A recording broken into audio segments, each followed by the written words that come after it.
I think that this, I was trying to find out before we went on the air who invented the eraser, because this entire date needs to be erased.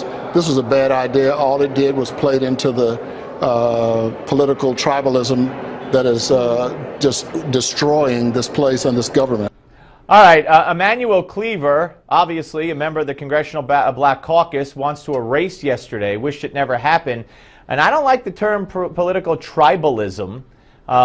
When you're talking about the leader of the Jewish state coming, I think that might have been a very revealing remark. But let's ask Minister Ben Kinchlow, former longtime co-host of the 700 Club and columnist for WorldNet Daily and founder of Americans for Israel. Minister, welcome back.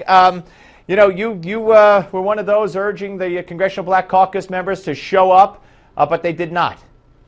Absolutely, man. I really feel that we made a terrible mistake in terms of what the Congressional Black Caucus did in terms of publicly coming out and criticizing the Prime Minister of probably our strongest ally, certainly the most strongest in the Middle East, and maybe one of the strongest allies we have in the world.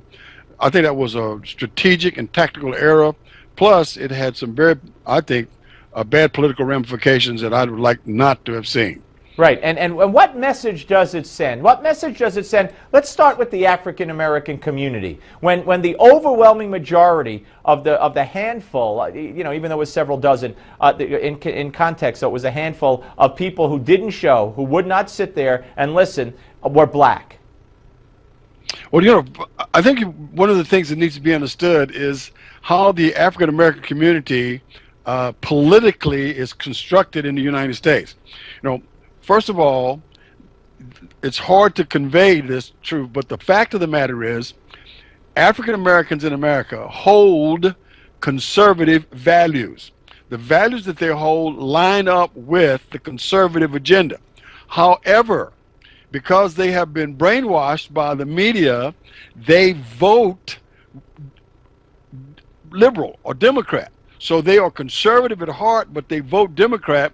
And as a result, what we have is a situation that you saw come up just recently, where this Congressional Black Caucus, which are almost all Democrats, went with the idea of opposing Israel, while most African Americans, as a general rule, in churches support Israel because Jesus was Jewish and Israel is where he's coming back to, and it is the land of the Bible and that sort of thing. So that's a dichotomy that has to be clearly understood when you look at what happened in this black vote by the CBC. Right, and you just explained, you put it in context for this specific issue very well, and you put it in context to generally speaking very well. I believe the same could be said with regard to conservative values of the Hispanic community. But then Republicans have a problem.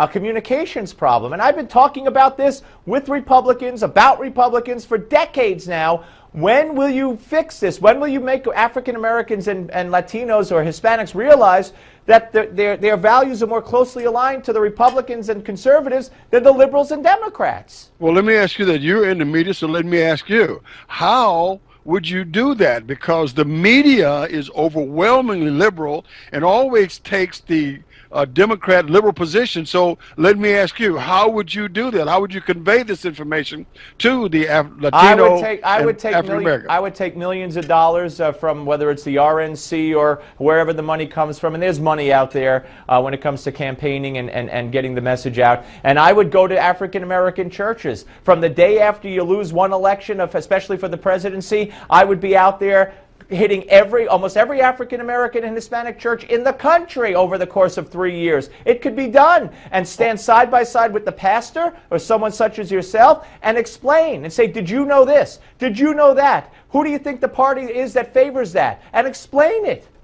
Are you aware of this bogus separation of church versus state and how they misuse the Constitution to forbid that? And the moment the conservatives start going into black churches, that's when you'll start seeing these so-called civil rights organizations. No, you're right. You're right. You're absolutely right. Well, then there's got to be a way around it. Then you have community events, something. But you know what I'm saying. I would hit every neighborhood, every area. From, if it takes 3 years, it takes 3 years, but it's got to be done. But, people like you, God bless you, sir, and, you get the message out, and you have such great influence. So, you're a big part of that effort. Thank you. Great to talk to you, sir.